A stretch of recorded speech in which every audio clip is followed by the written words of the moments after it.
Stretch out the dreams from my mind. Granny's got the scoop, let's unwind. Birds are chirping, singing their tune. Mystery of the day coming soon. Cup of tea and a buttered scone. Start the day, we're never alone. Good morning, rise and shine. Granny's here with stories so fine. Good morning, off we go. To greet the world with a happy glow.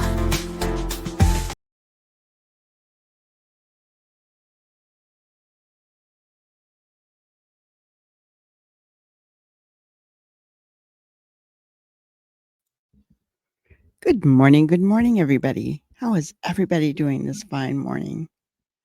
I hope you're all doing well. You're going to have a wonderful day. Grab your coffee, your tea, your cappuccino, your espresso, your juice, whatever it is you drink in the morning. We are going to get started on our spotlight on the Missing with Granny. We have a young 17-year-old male, Christian Isaiah Hallowell. He's been missing since yesterday. June 5th, a couple days, guys. Last seen in Virginia Beach. Christian was last seen wearing a white Nike windbreaker and black shorts. He has curly hair and a scar over his left eye. If anybody knows anything about his whereabouts or what happened to Christian, please call 911 or the Virginia Beach, Virginia Police Department. We need to bring our kids home. I just want to remind everybody that they're still on the hunt for Travis Decker. He has been charged with taking the lives of his 3 beautiful little girls. He's on the run. He is ex-military, has PTSD and possible borderline personality disorder. He could be dangerous, so if you see him, don't approach him, but call 911. I remind everyone of that one. Also remind you of missing 21-year-old autistic male, Jonathan Wang. His family is begging for help, so please pass this picture around, guys, this flyer. And if you see him or know anything about his whereabouts, call the Arlington PD at the number on the screen, or even his father with the number on the screen. Again, we need to bring our missing children home.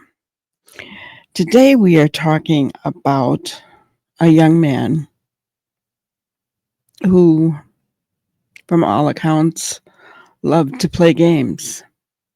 You know, he was a gamer. Not playing games in the in the other sense, but he loved literally to play games. His parents got sick of it, and what did he do? They told him, stop playing so many games, get up, find a job. Well, he decided to take their lives instead. Not a good thing. Let's go ahead and see what Law and Crime on the case has to say with Mr. Chris Stewart. All credit goes to them. This video is in my description for our video. We have new body cam video of a man who turned to violence, all because he said his parents told him to stop playing so many video games. Yeah, it's hard to believe what James Voigt did and what he said the reason was for it. Here is him being led into the Orlando, Florida police station after his arrest in December of last year. So here's what happened. 24-year-old Joseph Voigt lived with his mom and dad in Bartow, Florida. It's in Polk County. It's a bit east of Tampa, south of Orlando. In this home, this is a picture per Google Maps, on December 7th at 11:20 p.m., police received a 911 call from a woman in the house saying that she had been shot by her son. And not only that, she said her son had shot her husband, his own father, and her son had taken off. When police arrived at the house, court documents show they found Voigt's dad laying next to a vehicle with a gunshot wound to his head. Police found Voigt's mom inside the house saying that her own son had shot her. His dad was dead and his mom seriously wounded, but Joseph was nowhere to be found. Roughly 2.5 hours later, around 2 o'clock in the morning, police found Voigt. He was in Orlando, which is more than an hour away. Put your hands up, face away from me. Stop. Hands all the way up. Is my lead clear? Step to the right. My lead Keep going. Keep going. Yes. Keep going. Stop. From the top of your collar, lift up your shirt. From the top of your collar. The back. From the top. Lift it. All the way up to expose your waistband. Slowly spin around. Slowly spin around. Keep going. Keep going. Keep going. Keep going. Keep going, keep going, keep going, keep going, keep going. Stop. Put your hands back up in the air. Step to your right. Keep going. I'll tell you when to stop. Keep going. Keep going. Keep going. Keep going. Keep going. Step to your right. Keep going. Take a few more steps. Stop. Face to your right, and step all the way to your right. Keep stepping to your right. Face to your right. Turn your body to your right. There you go. Keep stepping to your right, to your right, to your right. There you go. Keep going. Keep going. Keep going. Keep going. Keep stepping to your right. Keep going to your right. You can take bigger steps. Keep going. Keep going. Keep going. I'll tell you when to stop. Keep going. Keep stepping to your right. Keep stepping to your right.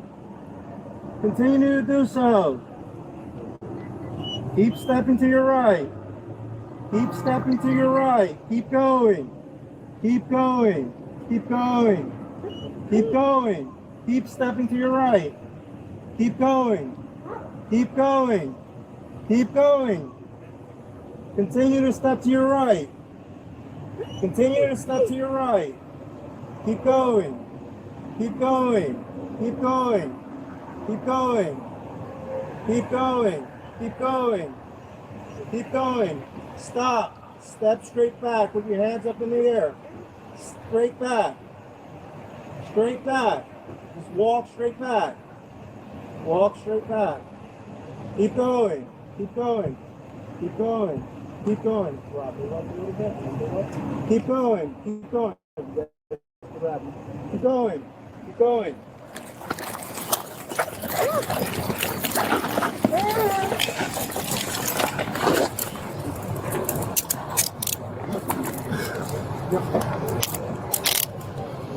Anyone else on the car, dude? No question. No. Okay.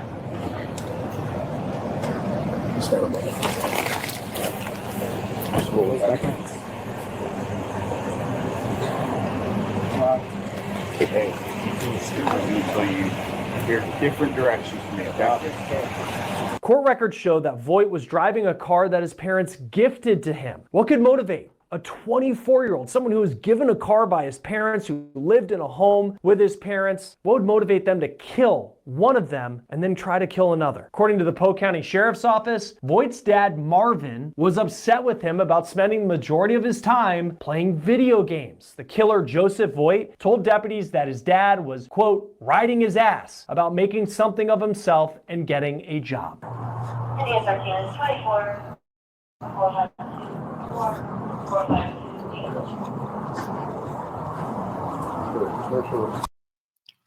Riding his butt about making something of himself and getting a job. 24 years old, still lives at home, car gifted to him, and takes a pew-pew after his father just because his father said it's time to get up off your butt and get a job. Amazing.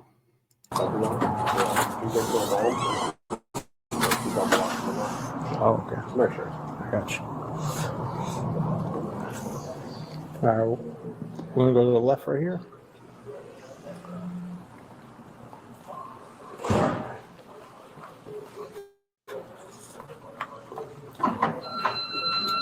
All right, step inside. You're good. You can just face.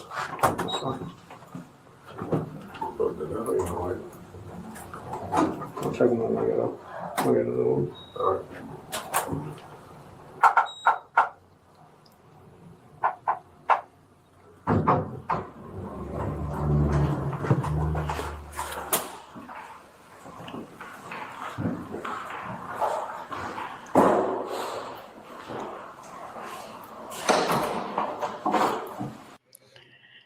As you watch him there in that elevator, you wonder what he's thinking. No more games, boy. No more games. Don't get to play any more games.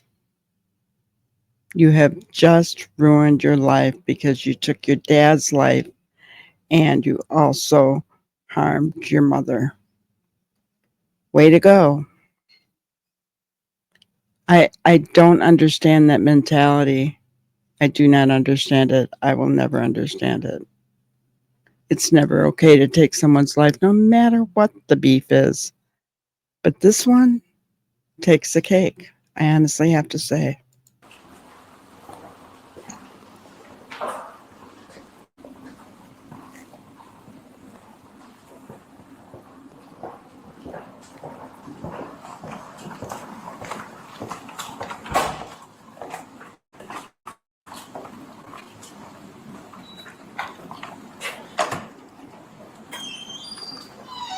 All right. We'll keep going straight.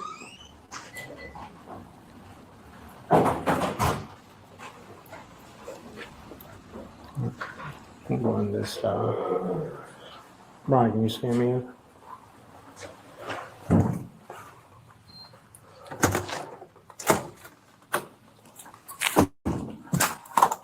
Okay, have a seat right here, boss.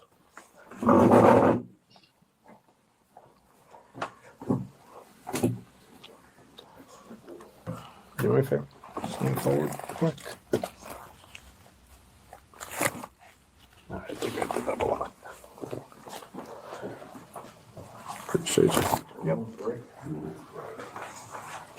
Joseph first faced a judge in Orange County, that's where Orlando is, and this is video of him in a prison jumpsuit per WTVT in Tampa. Now, Joseph was then transported back to Polk County where he faced charges including first-degree murder. Court records show that Joseph was more than just a lazy kid who didn't want to do anything but play video games. He had a violent history. Earlier that year, in the same month, December, he was arrested and accused of macing 2 people in his neighborhood. Then, less than a year prior, Voight was arrested for shooting a gun into a building. But now he is headed to a place where there will be no video games and no do-overs for what he did. In April, Voight took a plea deal that will put him in jail for 40 years. That plea deal took his murder 1 count and had him plead guilty to second-degree murder. Joining us now to talk about this case is forensic psychiatrist Dr. Daniel Bober. It's always great.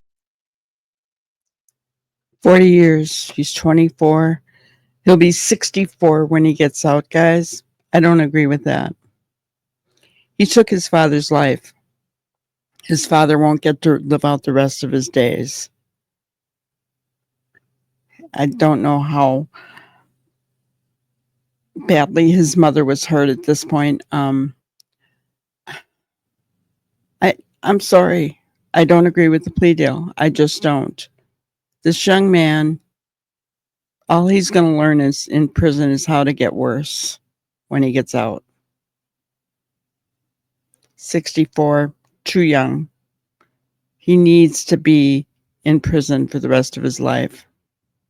His father didn't get that option to live his life.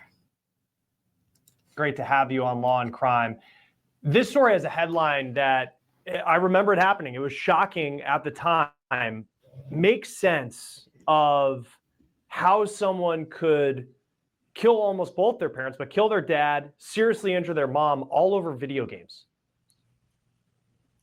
So obviously it's more complicated than that. When I see a case like this is probably something I see almost every week, which is this sort of failure to launch, right? We've got a 24-year-old male living with his parents, playing video games. Why is he living with his parents at age 24? Now, that doesn't mean that everyone who's living with their parents in their 20s has something wrong with them. But I think about things like depression, right? Lack of energy, maybe hopelessness, lack of motivation, anxiety, fear of failure, not wanting to be around people, or maybe even something like ADHD, where he has poor executive functioning, disorganization, avoidance of certain responsibilities. But clearly, we have an individual here who has difficulty with emotional regulation, impulse control, and frustration tolerance. And obviously, it boiled over into violence. Yeah, it certainly did. What do you see in your work that is often the source of some of that emotional lack of maturity? Like in this case, and I'm sure in other cases where people aren't dying, but you still have something that in the moment it's, oh, he was told to go get a job and he flipped out. But what do you find to be at the core of people who act this way? So I think it's a combination of genetics, of temperament, of parenting style. One of the problems I see with parents today is this failure to hold their kids accountable, this lack of accountability, failure to experience the natural consequences of their actions. And so they coddle them, they stand over them, they don't allow them to stand and fall on their own 2 feet. And so this pattern sets in where they struggle to make the transition to adulthood and take on these adult responsibilities, whether that's employment or school or romantic relationships. So I would be curious, what was this young adult doing besides playing video games? Did he have a job? Was he in school? Was he paying his bills? Was he engaging in any adult responsibilities? So those are the kinds of things I think about. Do you ever find in these cases where, and I know in your line of work, not that you worked particularly on this case, but in a case where you see someone who's facing some of those challenges as they grow up, and then it turns into something like murder, where there is eventually this remorse that they have, and realizing, I mean, in this case, Joseph Voigt is going to be roughly 65 years old when his sentence is up. I mean, that's a life that is completely gone. Yeah, I mean, that's something that the Supreme Court recognized in terms of the culpability of people who are young adults. Although he's 24, so he's not less than 18 years old. But, people forget that the human brain does not finish developing until your mid-20s. The brain develops from the back to the front. The last part of the brain to develop is called the prefrontal cortex. And that is the part of the brain that is responsible for impulse control, organizing, planning, what we call executive functioning. And it's the part of the brain that says, wait, stop, I need to think this through before I do it. So he was still pretty young. And we don't even know about substance use. Was there substance use involved? Was he using cannabis? Was he using other substances that could have affected his ability to control his impulses? Was he under the care of a mental health provider? Did he have a previous mental health diagnosis? We know that there was a history of violence that he had in the past. I believe, if I'm correct, it was discharging a firearm in a residential neighborhood and also battery. So there is not a lack of precedent here for violent action on his part. Yeah, and you bring up that point because I looked through the court documents related to, it was in 2023 that he fired a gun into a building, and police eventually, there were two cases. One actually happened a month earlier before the shooting where he had maced two people in the neighborhood, and then he had this firing a gun into a dwelling situation. But at least in one of them, police were called to the house and he had locked himself in his bedroom. His parents couldn't get him to come out. I know you haven't read through those court documents, but that's kind of like the skinny of it. What does that tell you, where you have this scene where in a previous case where there was that, he maces somebody, runs into his bedroom, locks the door, mom and dad can't get him to come out, police have to come there, they can't get him to come out. What does that tell you about the type of person that Joseph Voigt is? Well, obviously, as you said, I haven't read through those court documents and I have not examined him directly. But what it tells me is he really struggles with coping skills, emotional regulation, impulse control. He is someone that goes from 0 to 100 in less than a second. There's no time to really think it through, to exercise restraint. And that's what I see. Because, you look at a case like this, a young adult is playing video games. His parents give him a hard time about it and he kills them. Obviously, that's a tremendously disproportionate response to the situation when someone chastises you for playing video games too much. Yeah, and I know people who are very successful professionally play video games, and I know people who are fans of video games. I'm not a gamer myself, but people who see video games and the stories that they tell similar to movies. But then there's also that side of it where people look at this story and here's a guy playing video games, and then there's this violence. Have you seen a correlation? What correlation is there between video games, and I'm not sure if he was playing graphic video games, but the video games of today, and then some of the actions like what Joseph Voigt did? So there is some connection between video games and aggression, particularly these first-person shooter games. But again, not everyone who plays video games is mentally ill. Not everyone who lives at home in their 20s is mentally ill. But there is some connection there. For example, increases in testosterone, aggression, particularly these violent video games. But listen, we know the majority of people will play video games and never be violent. So we can't really pin it on the video games. It may be a... I like what they're saying there. I agree with that.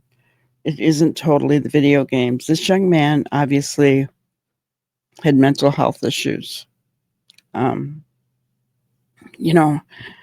the parents, it doesn't sound like there's a point where they just lost control of this young man, right?